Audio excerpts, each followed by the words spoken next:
আলেম নামের জালেমরা মিজানুর রহমান আজহারীর বিরুদ্ধে এদেশের মানুষের কাছে প্রোপাগান্ডা ছড়াইছে। লাভ হবে না। তোমাদের উদ্দেশ্য মানুষ জানে।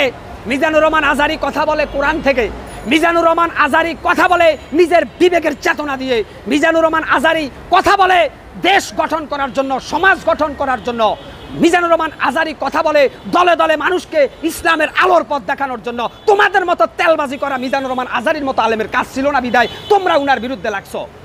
অত্যন্ত দুঃখের বিষয়, এক গ্রুপ পাইবেন আলেম আছে নবী মাটির তৈরি না নূরের তৈরি, এটা নিয়ে মারামারি শুরু করছে।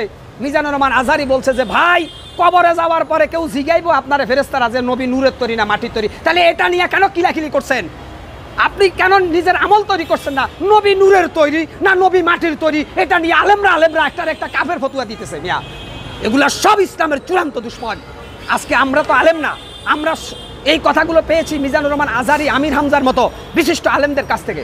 ইসলামে যেটা আছে সেটা বলতে হবে, বাড়াই বলার কোনো ক্ষমতা নাই। কোরআনে যা আছে তার থেকে যদি কেউ একটি অক্ষর বাড়াই বলে সেও কাফের। অর্থাৎ কোরআনে স্পষ্ট লেখা আছে, ইসলাম তুমি যতটুকু জানো ততটুকু প্রচার করো, যেটা তুমি জানো না মন গড়া ফতুয়া দিয়ে এই দেশের ভিতরে বিভ্রান্ত সৃষ্টি করবো না। এগুলা ছিল মিজানুর রহমান আজহারীদের টেকনিক্যাল কৌশল। তারাই এদেশের মানুষকে সঠিক ইসলাম দেখাইছে। তাইলে আজকে যে বলেন যারা মাজার পূজা করে, ওরা জানে না কোরআনে স্পষ্ট লেখা যে কবরে যে ব্যক্তি শুয়ে গেছে তার সাথে অসহায় আর কেউ না, তার কাছে কিছু চাওয়া যাবে না। এখন মাজার পূজারীরা তো এই মিজানুর রহমান আজহারীর বিরুদ্ধে লাগবে। মিজানুর রহমান আজহারী বলছে যে সবচেয়ে বড় পীর হচ্ছে তোমার মা আর তোমার বাবা। ওই যে জিন্দা পীরের কাছে মুরগির রান লইয়া যাইও না, গরু ছাগল দিও না, কোনো সোয়াব হবে না। না, মিজানুর রহমান আজহারীর মতো আলেমরা বলছে মাজারে আগরবাতি দিও না, মোমবাতি দিও না, টাকা দিও না, কোনো লাভ হবে না। এগুলা মিজানুর রহমান আজহারীর অপরাধ। এই অপরাধ কারা বলছে? যারা ইসলামের লেবাসদারি নাস্তিক। আপনি মিজানুর রহমান আজহারীর কথা নয় শুধু, এখানে যা আরও আলেম আছে, আমাদের শায়েখ আহমদুল্লাহ, আমাদের মুফতি আমির হামজা, আমাদের রফিকুল ইসলাম মাদানী, আল্লামা মামুনুল হক, এই সবগুলো আলেম হচ্ছে অরিজিনাল কোরআনের সৈনিক। আর এদের বিরুদ্ধে যারা বলে তারা সব হচ্ছে এজিদের অনুসারী, ইসলামের বিদেশজারি শয়তান। আজকে মাজার পূজারীদের, বন্ড পূজারী মাজার ভক্ত, তাদের চুলকানি উঠে গিয়াসউদ্দিন তাহেরিরে নিয়ে এরা ওয়াজ করা শুরু করছে। আরে ভাই, ইবলিস শয়তান যখন মা হাওয়াকে ধোঁকা দিতে এসেছিল তারও মুখে দাঁড়িয়ে ছিল মিয়া। অর্থাৎ দাড়ি টুপি পাঞ্জাবি পরলে মুসলমান হয় না, দাড়ি টুপি পাঞ্জাবির আকার ইবলিসও ধারণ করে দেখাইছে।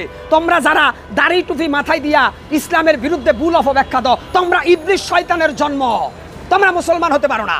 অতএব আমি বলবো, আমরা সঠিক আলেমদেরকে মূল্যায়ন করি, সঠিক আলেমদের কথা শুনি, ইসলাম বিদেশি শয়তান যারা আছে তাদের বিরুদ্ধে রুখে দাঁড়ায়। আজকে একজন মুসলমান হিসাবে হাক্কানি আলেম ওলামার বিরুদ্ধে যারা কথা বলে তাদেরকে রুখে দেওয়া প্রত্যেকটা মুসলিম ছাত্র সমাজের নৈতিক দায়িত্ব। কেন আপনি আলেমদের বিরোধিতা করবেন?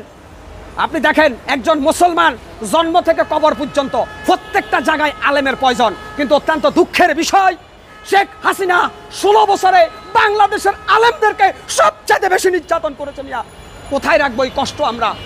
আলেমদের চোখের পানি হয়তো আল্লাহ কবুল করছে দেখে 5 আগস্ট হাসিনার উপর আল্লাহর আসমানি গজব নাজিল হয়েছে। কারণ শেখ হাসিনার আমলে কোনো হাক্কানি আলেম শান্তিতে একটা ওয়াজ পর্যন্ত করতে পারে নাই। একটা দুইটা ওয়াজ করার পরে তার বিরুদ্ধে গ্রেপ্তারি পরোয়ানা। অর্থাৎ শেখ হাসিনা বাংলাদেশের প্রত্যেকটা মসজিদের ওই যে ইমাম সাহেবকে থুতি সাহেবে ধরার জন্য আওয়ামী লীগের সেক্রেটারিরে মসজিদ কমিটির সেক্রেটারিতে অবতীর্ণ করেছে। শেখ হাসিনাই ছিল সবচেয়ে বড় ধর্ম ব্যবসায়ী নাস্তিক। আজকে দুঃখ লাগে ভাই, আজকে এই যে গিয়াসউদ্দিন তাহেরির মতো ভণ্ড আলেমরা আমাদেরকে সবক শিখায়, যারা মাজার পূজারী আর বাউল শিল্পী। আপনি জানেন জিকির অর্থ যেটা, জিকির হচ্ছে আল্লাহকে সন্তুষ্ট করার জন্য। আর হেলে দুলে নাচ গান করে যে জিকির করে এটা হচ্ছে শয়তানের জিকির। জিকির করতে করতে ওদের কাপড় খুলে যায়। আমি এরকম দরবার দেখছি, জিকির করতে করতে ফিরের নাকের ভিতরে ঘুষি দিয়া ফিরের নাক ফাটায় ফেলাইছে। আমি নাম ধরার দরকার নাই, আপনারা জানেন। ওরাকে ফির জিকির করতেছে, কয় আল্লাহর এশেকের পাগল জিকির করতে করতে লুঙ্গি খুলে গেছে, ওনার খবর নাই। তার মানে বিশ্বনবীর হাদিস, এরা এজিদের অনুসারী।